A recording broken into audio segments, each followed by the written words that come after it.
Misidentification has always been one of the most dangerous aspects of aerial operations. In the high-speed, high-stakes world of modern air defense, every blip on the radar represents a potential threat until proven otherwise.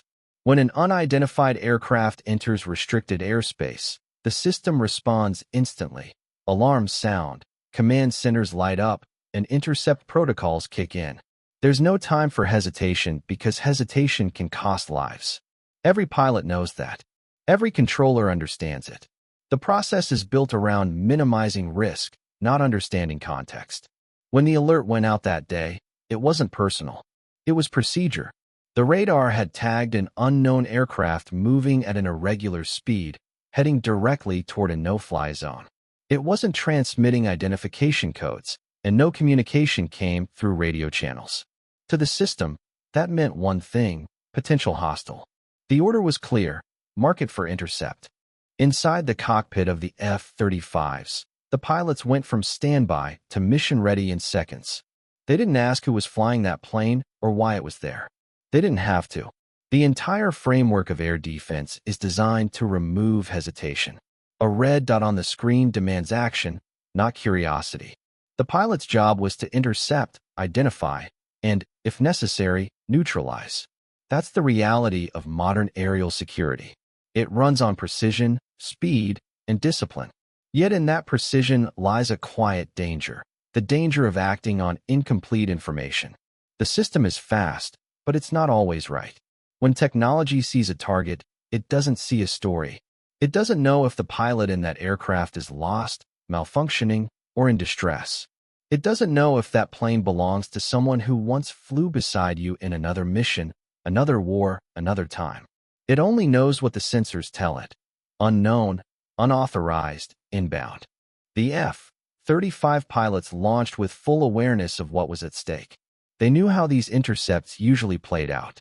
99 times out of 100, it's a false alarm, a navigation error, a comms glitch, a civilian craft that missed a flight plan. But that one time when it isn't, that's what every pilot trains for. That's the moment when instinct and discipline decide the difference between survival and disaster. As they closed in on the target, the radio crackled with updates from command. The unidentified aircraft maintained its course, unresponsive. The pilots adjusted formation, locking their sensors and preparing for visual identification. At that point, training took over completely. Communication between them was minimal, sharp, clipped, efficient. One pilot tracked altitude, the other watched speed and distance. Every second counted. The first visual contact always carries a jolt of tension. Through the haze and glare, shapes start to form: wings, fuselage, markings. The pilots focused in, trying to read what the sensors couldn't. Misidentification can happen in seconds, and those seconds can rewrite lives. Too close, and you risk escalation. Too cautious, and you risk catastrophe. That balance defines the invisible edge of air defense. What the pilots saw next forced them to pause. The aircraft wasn't an enemy jet, and it wasn't a civilian model either. It was older, worn, but still airborne with purpose. Its paint was faded, its structure patched together like something that shouldn't still be flying, but somehow was. The unknown became human in that instant. This wasn't a faceless target anymore. It was a pilot, someone out there in the same sky, in the same line of work, under the same pressures. In that space between identification and action lies the truth about misidentification. It's not just about radar or communication failure. It's about how systems built for safety can sometimes strip away understanding. A pilot thousands of feet above the earth doesn't see the full picture. They see dots, numbers, and signals.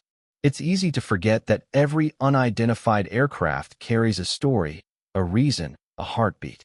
Rapid response is necessary, but it can never fully replace discernment. The military trains its people to follow procedure, but every good pilot learns that procedure is only as good as the judgment that guides it. The incident showed that the fastest systems in the world can still lag behind human awareness. Technology can identify, but only humans can recognize. The mark for intercept wasn't a mistake. It was the right call under the circumstances. But it was also a reminder that every order carries weight. Behind every radar ping is a person trying to make sense of a split-second decision, balancing obedience and intuition. Misidentification doesn't begin with bad intent. It begins with limited context. And in the skies where seconds decide outcomes, context is often the first thing to vanish. The F-35 pilots didn't have the luxury of reflection at that moment. Their job was to react, to follow, to trust the process. But even as they did, something in the back of their minds registered the unease that comes with uncertainty. Because in modern warfare, precision isn't just about hitting targets. It's about knowing when not to. Human judgment sits at the heart of every decision made in the air, even in an age dominated by automation and advanced systems. Machines can track, calculate, and predict, but they cannot interpret intention. They can mark a target, but they cannot read a pilot's hesitation. In combat operations, the chain of command is built around efficiency, fast recognition, faster response. Yet within that speed lies the unspoken reliance on human instinct.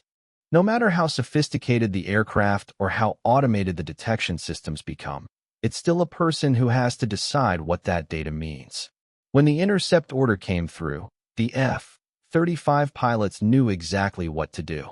The cockpit screens filled with coordinates and vectors, all processed through an algorithm that had already analyzed the situation. The jet's onboard systems were capable of near-autonomous tracking, adjusting for distance, speed, and altitude. Everything about the mission was designed to minimize human delay. But for all the precision that technology provided, there was still a gap, a space between what the system calculated and what the pilots perceived. That gap is where human judgment lives. Following automated orders is a discipline drilled into every pilot. They are trained to trust the system, to execute commands without pause. The logic is simple. Hesitation can cost time, and time can cost lives. In theory, it's flawless. In reality, it's far more complicated. The world that data describes isn't always the same as the one seen through a canopy window. Pilots know that numbers can mislead, sensors can glitch, and assumptions can fail. The system doesn't doubt itself, but a good pilot does, just enough to stay aware. As the jets raced toward the unknown aircraft, both pilots monitored their displays while keeping eyes locked on the horizon. Every light on the control panel told them to stay the course. The aircraft ahead was unidentified and unresponsive, a textbook definition of a potential hostile. But in the space of a few minutes, a human decision began to form beneath the layers of automation. What if the system was wrong? What if this wasn't an attack, but an error? The thought isn't written in manuals, yet it's the quiet undercurrent of every mission. Human judgment introduces something that machines lack: doubt. That doubt is often seen as weakness in a world built on command precision, but it's also what prevents irreversible mistakes. When the radar screams for action, the machine demands certainty. The pilot, however, must navigate uncertainty. It's one thing to identify a target through algorithms. It's another to look through the cockpit glass and see movement, markings, something human. That's where decisions shift from technical to moral. Automated orders operate in absolutes. An unidentified aircraft in restricted airspace equals threat. Human perception doesn't work that way. It sees patterns, context, and contradictions. The pilots that day were living between two worlds, one defined by code and command, the other by instinct and understanding. Every maneuver they made reflected that balance. They followed orders, but they questioned what those orders meant in real time. Inside the cockpit, there's no room for philosophical debate, yet the tension between automation and human judgment plays out in microseconds. The pilot's hand hovers over controls that could change everything, guided by a mixture of training, intuition, and experience. The display feeds information in streams of numbers and color-coded alerts, each one pressing for immediate action. And then, through all that noise, a pilot's eyes catch something. A faint insignia, a detail the sensors ignored. In that instant, judgment overrides protocol. This is the invisible struggle of modern defense. Systems are built to act. Humans are built to understand. The military depends on both, but rarely acknowledges how fragile the balance can be. Too much reliance on automation, and humanity fades from the equation. Too much hesitation, and chaos fills the gap. The F-35 pilots were trained to trust technology, yet every pilot carries stories of times when machines misread reality. A radar echo mistaken for a missile, a comms failure misinterpreted as defiance, a friendly craft flagged as hostile. Errors that could have turned deadly if not for a moment of human restraint. The power of judgment lies not in defiance of orders, but in interpretation of them. Pilots are not machines. They are decision-makers operating under extreme compression of time and information. The automated systems can guide their hands, but they cannot replace their minds. The tension between obedience and awareness defines the role. Every mission is a test of how much trust to place in the system and how much to retain for oneself. When the jets approached visual range of the unidentified aircraft, the difference between machine logic and human perception became undeniable. The systems continued to track the target with unrelenting precision, but the pilots saw nuances, flight behavior, altitude adjustments, signals of distress. These weren't details the computer could measure. They were patterns recognized through experience, intuition born from hundreds of flight hours. What looked like threat data to the machine looked like confusion to the human eye. That moment exemplified the irreplaceable role of human judgment in modern warfare. Automated orders can tell a pilot what to do, but they cannot tell them why. The why is what separates instinct from automation. It's what keeps a pilot human in the cockpit of a machine that can almost think for itself. Recognition often arrives in silence, in the split second between seeing and understanding. For the F-35 pilots, that moment came when they finally drew close enough to make out the markings on the unidentified aircraft. Until then, it had been just a shape, a radar contact, a potential threat, an order to intercept. But then the glint of sunlight hit something familiar, something that didn't belong to an enemy. A patch, faded and scratched, came into focus beneath the cockpit. It wasn't just a design. It was a memory, a story, a signal of belonging. In an instant, the cold precision of the mission gave way to recognition, and that recognition changed everything. The patch wasn't visible on radar or noted in the automated logs. No system in the world could have flagged it as relevant, but to the pilots, it carried weight that no algorithm could measure. It was a squadron insignia, one that had history, a mark worn by people they had trained with, deployed with, maybe even lost. It symbolized a connection that stretched beyond ranks and borders, something built through shared airspace, shared risks, and mutual understanding. That kind of recognition goes deeper than protocol. It's the foundation of trust in the unpredictable chaos of the sky. The power of recognition lies in its humanity. A computer sees objects, a human sees meaning. That patch told a story that every pilot in the sky understands instinctively. It said, "I belong to you. I've flown your missions. I know your skies." It wasn't a digital signature or a transponder code, but it carried more authority than both combined. The moment the F-35 pilots saw it, the Intercept transformed from a potential conflict into a moment of connection. The blip on the screen was no longer a stranger. It was someone who had once worn the same wings. In military aviation, insignias are more than decoration. They are identity condensed into symbols, reminders of loyalty, sacrifice, and brotherhood. Every patch tells a story of missions survived, losses endured, and pride earned. When the pilots recognized that insignia, the data-driven urgency of the Intercept melted into understanding. The realization that they were about to engage someone tied to their own history carried a weight that the mission briefing never prepared them for. The world of automated command doesn't make room for that kind of awareness, but in the cockpit, where humans still steer machines, recognition reshapes perception in an instant. That moment is the perfect example of how technology and humanity coexist uneasily in modern warfare. The system had labeled the aircraft as unknown. The procedure demanded interception, but the human eye caught what the machine could not. a signal that this wasn't an enemy, but someone who belonged to a shared story. Recognition works like a fault line, cracking through the rigid structure of protocol to let empathy and understanding through. It doesn't erase duty, but it forces reflection. It reminds the pilot that the person in that other aircraft isn't just a target on a screen. Seeing that patch triggered something instinctive, older than any digital system. It reached into memory, flight school camaraderie, shared radio chatter, the sound of laughter in the hangar before a mission. Pilots carry those memories like quiet weight, invisible until a moment like this pulls them to the surface.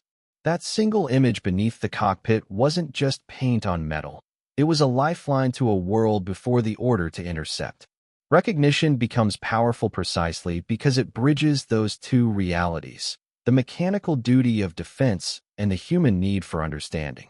In an age when identification depends on code signals, encryption, and digital clearance, it's easy to forget the emotional intelligence that underlies recognition. Machines verify, humans relate. The F-35 pilots could have completed their task with perfect technical accuracy, yet it would have been an act stripped of humanity. Seeing that patch reintroduced the human factor, grounding the mission back into reality. It's a reminder that every threat is not always what it seems, and that sometimes what saves a life is not a command, but a moment of awareness. The insignia on that aircraft turned data into story, noise into meaning. It interrupted the mechanical rhythm of the mission and replaced it with silence, the kind that comes when realization hits hard. The pilots had to process what they were seeing, cross-check their instincts against everything they were trained to do. Recognition in such a moment doesn't happen with words. It happens in shared understanding. It's that look between pilots when something feels off, that gut sense that what's unfolding doesn't fit the narrative the instruments describe. The power of that patch wasn't in its color or design, but in what it represented. It was a reminder that behind every aircraft, every mission, there's a person bound to others through history, through the same air, through invisible threads of experience. In military life, those threads are often the only constant. A symbol like that can mean the difference between attack and restraint, between following an order and making a choice. The F-35 pilots didn't need a briefing to interpret it. They understood it instinctively, the way only those who have lived through the same skies can. Recognition doesn't shout, it whispers. It cuts through layers of noise and procedure with quiet certainty. It reminds those in uniform that the world isn't divided neatly into friend and foe. It's shaped by people who carry the same scars, the same memories, the same unspoken respect for anyone who's ever faced the sky and come back down. Brotherhood in aviation is unlike any other bond. It's built not in comfort, but in tension, forged through repetition, danger, and the silent understanding that the person beside you might be the only one who truly knows what it means to be up there. When the F-35 pilots saw that familiar squadron patch, it wasn't just about recognition, it was about belonging. In that instant, all the noise of radar alerts and command transmissions faded, replaced by the deeper awareness that the person in that other aircraft was one of them, connected by a lineage of shared skies and mutual trust. Aviation creates a fraternity that doesn't rely on words. Pilots don't need to explain what it feels like to take off into hostile airspace, to feel the pull of G-forces as the Earth drops away, or to rely on instinct when systems falter. They know, instinctively, that others who wear the same insignia have faced the same tests. This brotherhood is not declared, it's lived. It's in the way a pilot's tone changes when speaking to another pilot, the way silence over the radio carries respect, the way one glance at a patch can bridge years and miles. Every squadron has its traditions, its stories, its ghosts. The patch that marked the unknown aircraft represented one of those stories, a thread that tied the pilots together through time. That connection is sacred in a profession where life can change in seconds. Pilots train to trust the instruments and obey the chain of command, but above that, they learn to trust each other. The brotherhood exists in that space between professionalism and humanity, between duty and empathy. It reminds them that beneath the layers of technology and machinery, they are still people flying for each other as much as for their nations. For those who have flown missions together, brotherhood is built through repetition and risk. Every formation flight, every near miss, every silent moment before landing adds another layer to the bond. It's not about friendship in the casual sense. It's about reliance, the kind that only grows in the presence of danger. When a pilot calls for backup or checks in on another's wing, it's an unspoken promise. I've got you. That phrase defines their world. It's why, when those F-35 pilots saw the insignia on the unknown craft, their instincts shifted. They weren't looking at an intruder anymore. They were looking at someone who had once stood on the same flight line, who had probably made the same oath. The power of that brotherhood reaches beyond nationality or current allegiance. It's not about politics or hierarchy. It's about shared experience. Pilots across the world, even from opposing sides, understand what it means to fly at the edge of control, to trust life to a machine, to make decisions in seconds that others will analyze for years. That shared understanding builds an unspoken respect. It's the reason that downed pilots are treated with dignity, that enemies sometimes salute each other across the skies. The sky itself creates a kind of fraternity, and those who enter it become part of its code. In that Intercept mission, the Brotherhood revealed its quiet power. The two F-35 pilots had followed every protocol, trusted their systems, and prepared for confrontation. But recognition of the Squadron patch unlocked something deeper, the understanding that they were not facing an enemy, but a reflection. The other pilot, whoever they were, represented the same kind of courage, the same kind of loneliness, the same devotion to flight. In that shared identity, hostility couldn't take root. The Brotherhood overrode suspicion, not through command, but through empathy. The connection between pilots isn't maintained by words, but by action. It's in the way one aircraft adjusts its formation slightly to give the other space. In the way eyes track movement not as threat, but as coordination. It's in the shared discipline, the mirrored instincts, the identical checklist that both pilots once memorized in training. Even across generations and different aircraft models, that connection remains. When one pilot recognizes another through something as simple as a patch, they are reminded that the uniform might change, but the spirit behind it doesn't. This bond also carries weight. It demands accountability. Brotherhood doesn't excuse mistakes. It magnifies responsibility. Pilots who share that connection know they are representing more than themselves. They carry the legacy of those who flew before them, those who didn't make it back, those whose names live on only in flight logs and base memorials. Every insignia represents that lineage, and to harm one of your own, even unknowingly, is unthinkable. The F-35 pilots, in recognizing the patch, weren't just avoiding a potential mistake. They were honoring a lineage of trust that defines their profession. The brotherhood of aviation is what keeps the skies human. It's what tempers the coldness of automation and command with empathy and awareness. When technology turns combat into data, when radar reduces lives to coordinates, brotherhood restores meaning. It reminds those in the air that their duty isn't just to follow orders, but to preserve the integrity of that bond. The patch on the other aircraft symbolized that truth. It was more than a piece of fabric. It was a reminder that in the endless expanse of the sky, no one truly flies alone. The line between threat and ally is thinner than anyone wants to believe. In the world of aerial defense, that line is measured in seconds, in a radar sweep, in a flicker of light across a monitor. When an aircraft appears on the screen without identification, the system reacts with clinical precision. It doesn't ask questions, it doesn't hesitate.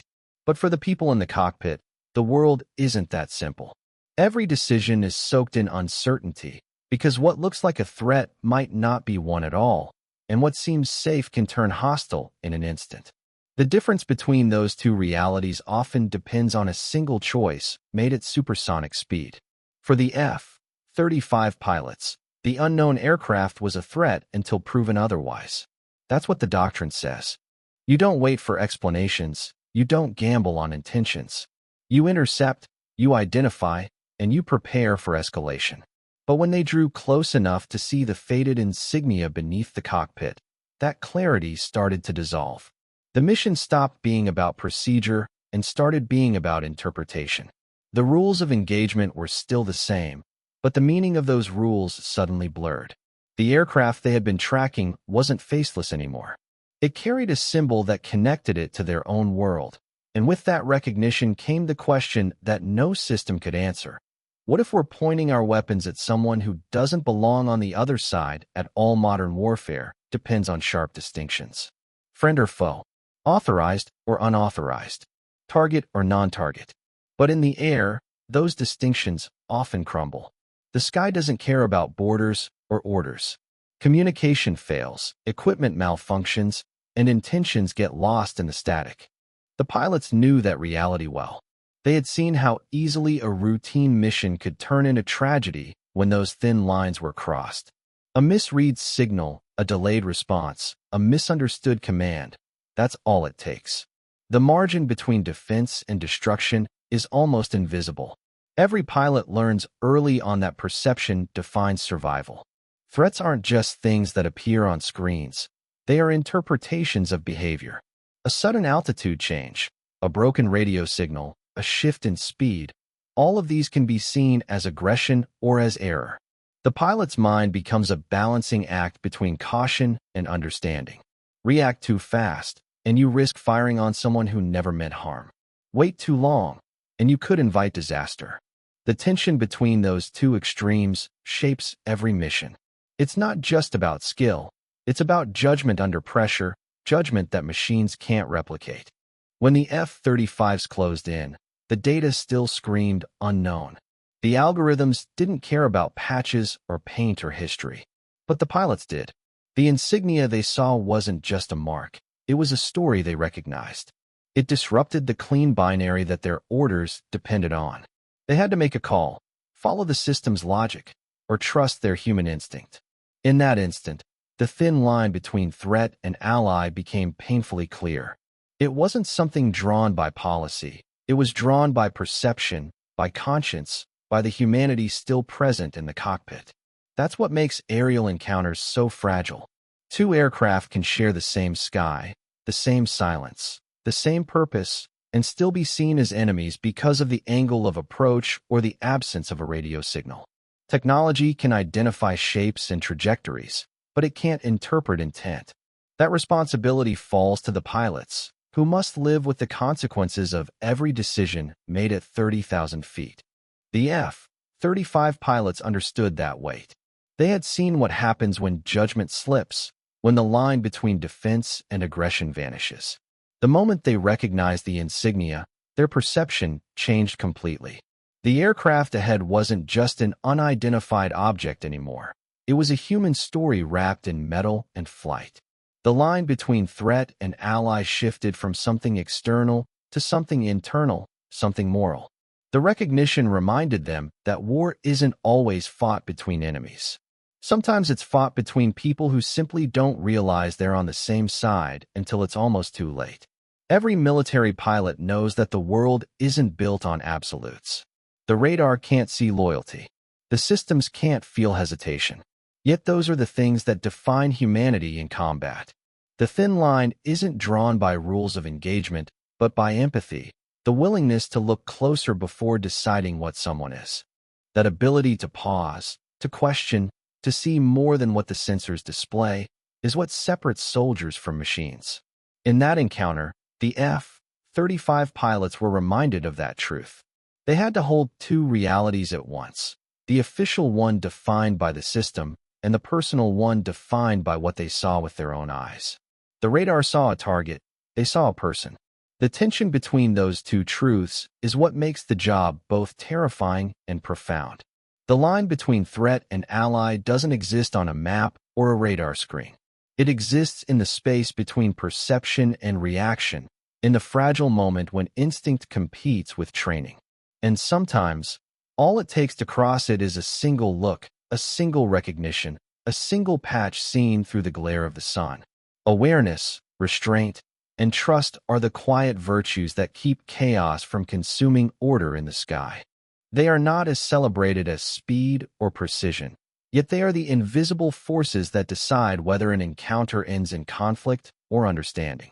The F-35 pilots that day were trained for decisive action, but it was their awareness, not aggression, that altered the course of the mission. They understood that the ability to act is not the same as the need to act. In an environment where every second invites reaction, restraint becomes a form of strength, and trust becomes the thread that holds discipline together. Awareness begins long before the moment of contact. Pilots are conditioned to see beyond the obvious, to interpret more than the instruments show. Every movement on the radar, every flicker of data has meaning if read correctly. The challenge lies in maintaining clarity when information floods the senses. The cockpit of a fighter jet is a storm of inputs, alerts, readings, radio chatter, visual markers.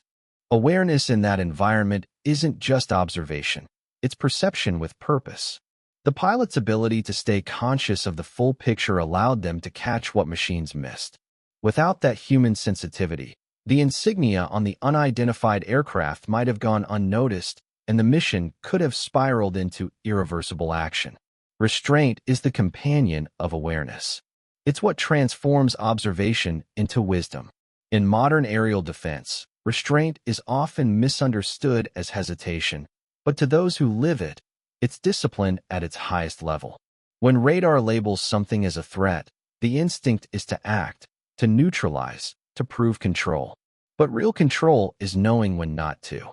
The F-35 pilots held back at the moment when every system told them to engage.